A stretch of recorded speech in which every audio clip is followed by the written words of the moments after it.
Hey guys, welcome to Cooking Up Something with Shelly. So, as you know, we are on our next adventure because we transitioned from Unstoppable TV. So, Tia Felton came on downstairs to our kitchen studio. Welcome, Tia, again, ladies and gentlemen. Hello. So, tonight we are going to take our conversation to the next level.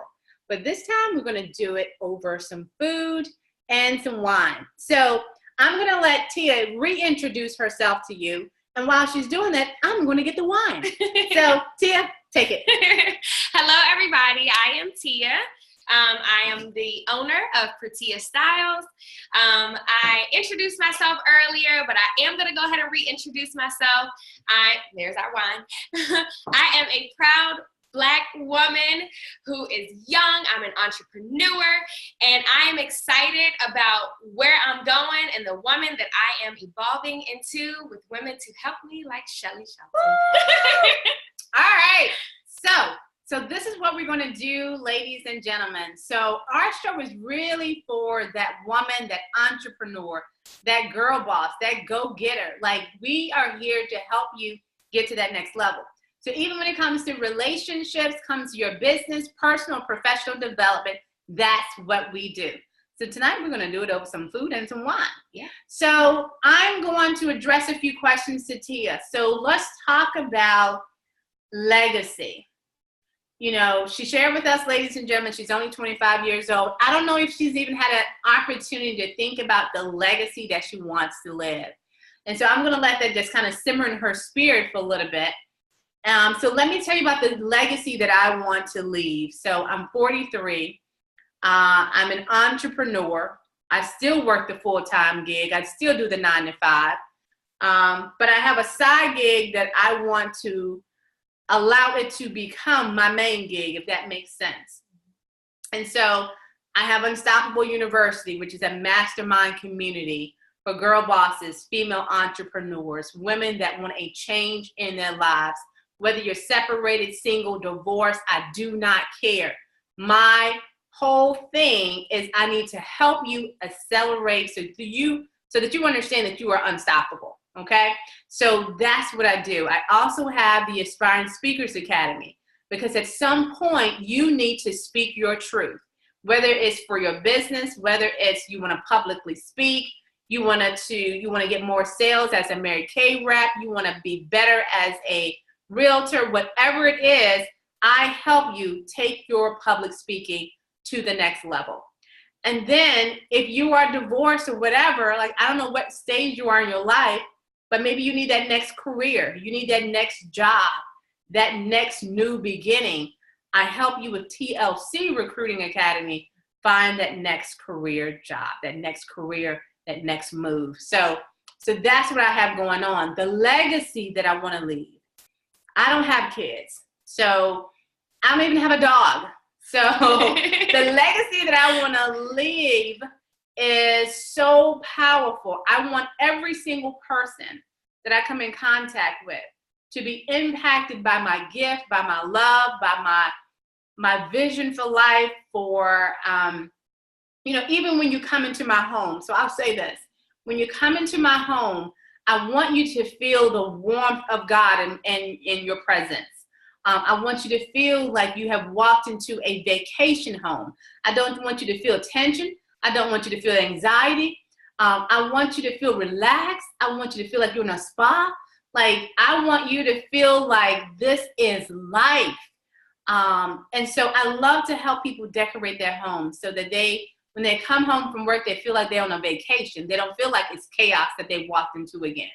So, but I want to leave a legacy of making sure that people have lived their best life, and that whatever it is that I can do, I hope and pray that I help you live your best life, even if it's just thinking about it, talking about it, helping you with your business, helping you with your relationship. I do not want anyone to get divorced. If you need to, all right, if there's no other choice, God has said whatever, and you got to get a divorce, okay, cool. All right, I got it. But I want to help you so that you don't get to that point, so that you don't go to where I went. Like if you've seen my videos where I'm talking about the storm and I'm telling you about grandma and what grandma told me, you know, there's a message, there's a meaning behind it all, but I do not want you to go through what I went through. And so Unstoppable TV is here to help you in all those areas. That's the legacy I want to leave. So I'm going to turn it over to Tia. 25, what legacy do you want to leave? So, those are big shoes to fill at such a young age. To be honest, I haven't really ever sat down to really consider the legacy of what I truly want to leave, to be completely honest with you. However, if I can sum it up just off of things that I have in my heart, we all have endured struggle. We all have endured different things that we have gone through, whether it was being rejected, whether it was feeling like you weren't good enough, or whether it was feeling like, you know, I'm not smart enough to do this, or I'm not this talented to do that, or I don't come from the right background. I didn't have a easy background either. However, I'm here, and if I can make it, then so can you. So my legacy, if I would have to sum it up, would be to be able to empower others, not just women, but children, anyone, to know that it doesn't matter where you came from. If you have the drive, if you have, you know, the understanding of maybe what you want to do or where you want to go, you can go there, you can do it. It's nothing that is stopping you, and you are your biggest obstacle. So I want, if my legacy is to be left, it would be that I have let people know around me that I come in contact with, children, men, women, friends, family, anyone that I come in contact with, that if I can make it through my mess that I have gone through, and I can be successful, or I can lead a successful life, then so can you. So that would be the legacy. Amen. So we're going to go ahead now and proceed with cooking up something in the kitchen. And so we're going to continue this conversation about relationships as we are cooking. All right, so tonight we're doing a special little dish, and it's all veggies. So we already have our carrots and potatoes ready. Our carrots, okay, fresh, okay, ladies. All right, organic, all right, you know. Yeah. We went to Whole Foods. So, and then we're gonna use some potatoes. Yeah. And get some stuff rolling. We already have our bread. Yes. Not too many carbs, though, okay? Not too many, because we can't put on the time. But we definitely have some wine. Yes. So we have some shrimp, we have some pasta, and we'll get to all of that. So while we are kind of getting the kitchen together, we want to begin the conversation even more about relationships. One of the things that I learned while I was dating, so before I got married, I dated my ex-husband, and we dated for 7 years. One of the things that I realized through that process is we really didn't know ideally where we were going to go. Like, we didn't sit down and say, okay, this is where we want to go. Even though we both were very successful within our careers, you know, making whatever amount of money, doing very well. For young Black people, not having any kids, you know, we felt we were in a good place. So we kind of, you know, did the house thing. We bought homes and invested in property, things of that nature. But when it came down to actually sitting down and identifying exactly where we wanted to go, we didn't have that for sure plan, even though I am very much into vision boards. So I had a vision board every single year. Like, that is me, vision board up and down. But when I would go to him and say, what are your goals? He would say, I don't know. Like, I think his thoughts were, he was just going to continue just to be in education, which he has and has done very, very well in it. But I wanted more. So I wanted entrepreneur life. Like, I've always wanted to work from home. So for the past 15 years, I've worked from home. My first job out of college was working from home. And when I interned, it was working from a hotel. They paid me to work in a hotel for 3 months with a company car. So my mindset is, I want freedom. I do not want anyone telling me what time I have to be at work. I don't want to be in traffic. I don't want to drive if I don't have to. If I have to, you owe me a car. That's my mindset. So you owe me a car if I have to drive to work. Like, that's my mindset. And I'm okay with that. I'm okay with being different. But so we were not always on the same page when it came to things. And so I know now that when God blesses me with that next relationship, when he blesses me with Boaz, B-O-A-Z, when he blesses me with Boaz, this time my eyes are going to be wide open because I wasn't ready before. And this time I want to make sure that we are in line with what God has for us and what God wants us to do, and that that vision is shared between both of us. So that's kind of where things are with me from a relationship standpoint. Like, I'm not dating, but I'm gonna tell you, I'm excited about dating whenever God sends whoever he has for me. And I think I'm in a place of, what's the word I'm gonna use? I'm in a place of observance. Like, God has me sitting back and observing what's working in relationships, what's working from the standpoint of what I didn't have before. Only successful, and I'll say this, the only successful relationship that I saw growing up was Cliff and Claire Huxtable.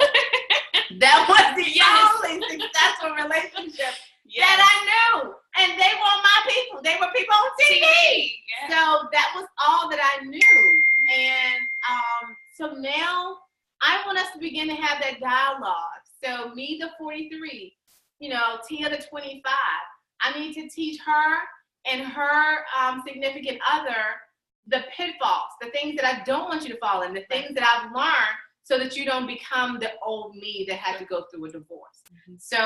So let's talk about how you define what a successful relationship is. So you, the 25, how do you define it? So I have had a wonderful example of what a successful relationship is.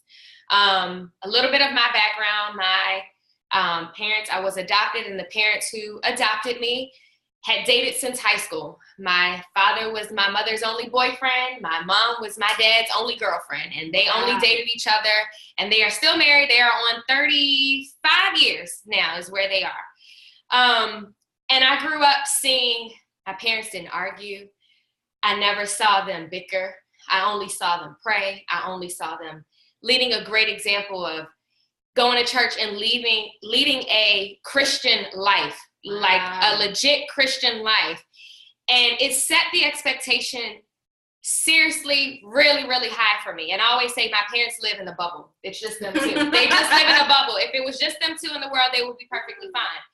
However, as we all know, we have all experienced that sometimes that's not always the path that everyone else goes down. So a successful relationship to me, honestly, one is to keep God first. And that's because that's how I was raised. And that's the example that I saw, was literally to keep God first. And also to know that honestly and truly, there really are successful relationships out there. And there really is keys that you need to have a successful relationship. But the main thing that I will say that I have learned personally in my experience that no one ever taught me, communication is key. That is really the key to a successful relationship. If you don't have communication, you don't know how to communicate, it's always bickering, it's always fighting, it's always arguing. And the points never get across. You're just listening to respond back, not really listening to understand the other person and what you can do. That's really, I feel like, is the key to a successful relationship. You have to be able to communicate. Absolutely. Any relationship, friends too. Absolutely. Yeah. So we're going to pause there. We're going to come back on another day with Cooking Up Something with Shelly. I'll feature Tia, bring her back. And I want us to exclusively focus on that topic, communication. Communication in your relationship, communication with your girlfriend. Yes. Communication at work. Yep. Like, those levels of communication are a bit different. How you communicate with your girls are different than how you communicate with your boyfriend. And each one is important. Absolutely. Mm-hmm. And it's different with how you communicate at work. Yes. Like, you can be at work, girl, did you da-da-da-da-da? No, you got to go to a professional level at work. Mm-hmm. So how you communicate is very important. Right. So stay tuned for the next episode of Cooking Up Something with Shelly, featuring Tia Felton. Be blessed, be safe. We'll see you on the next episode of Unstoppable TV. Love you guys. Bye.